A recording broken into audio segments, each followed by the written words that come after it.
मित्रांनो, जनगणना सुरू झालेली आहे आणि जनगणनेच्या दुसऱ्या टप्प्याचा राजपत्र आज निघालेलं आहे। या राजपत्रामध्ये पुन्हा एकदा सरकारने आपल्याला धोका दिलेला आहे। आपल्याला धोका दिलाय म्हणजे ओबीसीना धोका दिलेला आहे। SC/ST प्रमाणे ओबीसीचा सुद्धा स्वतंत्र कॉलम असावा अशी मागणी ओबीसींची होती, परंतु आज सरकारने दाखवून दिलेलं आहे की सरकारचा DNA काही ओबीसीचा नाही, सरकार ओबीसींना बर्बाद करायला निघालेली आहे।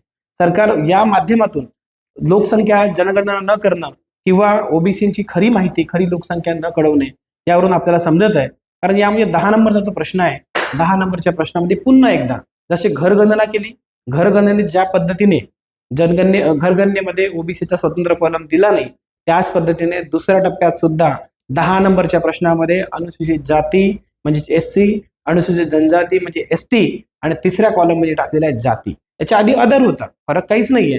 याच्या आधी सुद्धा जात घेतली जात होती। सोशल इकॉनॉमिक जो काही सर्वे झाला 2011चा, त्यामध्ये 46 लाख त्रुटी आलेत मित्रांनो। आणि आता पुन्हा एकदा तशाच पद्धतीच्या त्रुटी करण्याचा शासनाचा मानस दिसतोय। कारण जर ओबीसीचा स्वतंत्र कॉलम दिला तर ओबीसीच्या ज्या जाती आहेत त्या जाती पूर्ण ओबीसीच्या कॉलम मध्ये येणार, परंतु त्याला क्लोज एंडेड न ठेवता किंवा त्याला ड्रॉपडाऊन न ठेवता, ड्रॉपडाऊन मेनू न ठेवता त्याच्यामध्ये ओपन एंडेड प्रश्न ठेवलेला आहे आणि त्यामध्ये तुम्हाला जात विचारणार आहेत। तर नुसती जात विचारून काही फायदा नाही, तर ओबीसीच्या कॉलम सह जात आली पाहिजे अशा प्रकारची मागणी आमची होती, परंतु ते धुडकावून लावली मागणी केंद्र सरकारने। आणि राज्य सरकार असतील किंवा जी सरकार आहे ही सरकारच ओबीसीच्या जीवावर उठलेली आहे, ओबीसीला बर्बाद करायसाठी निघालेली आहे। कारण प्रामुख्याने आम्ही सांगतोय की या महाराष्ट्रात 95,000 करोडचा लॉस आपला ओबीसी सहन करतोय। त्यानंतर सुद्धा जात फक्त विचारणे म्हणजे काय, ब्राह्मणांना पण जात विचारणार, तेलीला पण जात विचारणार, कुणबीला पण जात विचारणार आणि जातीमध्ये वर्गीकरण करण्याचा प्रयत्न सरकार उद्या करू शकते। म्हणजे आपला जे काम आहे ते सरळ करण्यासाठी म्हणून आमचा वापर करू शकते। इलेक्शन जेव्हा येते तेव्हा ओबीसी म्हणणारी सरकार आज जेव्हा खरी जनगणना होत आहे तेव्हा आम्हाला आमचा कॉलम का देत नाही, यावर सकल ओबीसी महामोर्चा ठाम आहे। सकल ओबीसी महामोर्चा याचा निषेध करते आणि याचा पुरजोर विरोध करते आणि यासाठी 1 सप्टेंबर पासून सकल ओबीसी महामोर्चा महाआंदोलन सुरू करेल। या महाआंदोलनासाठी दिल्ली असेल, मुंबई असेल आणि महाराष्ट्रातल्या सर्व विभागामध्ये बैठका घेईल।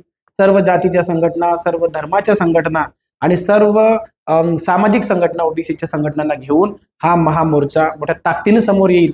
आणि ही जी जनगणना आहे जी 17, 16, 17 वर्षानंतर होत आहे, आता पुढे 10 वर्षानंतर होईल की याची गॅरंटी नाही, याची खात्री नाही, तर अशी जनगणना जी 2026-27 ची होत आहे, या जनगणनेमध्ये ओबीसीचा स्वतंत्र कॉलम आम्ही मिळवून घेऊ।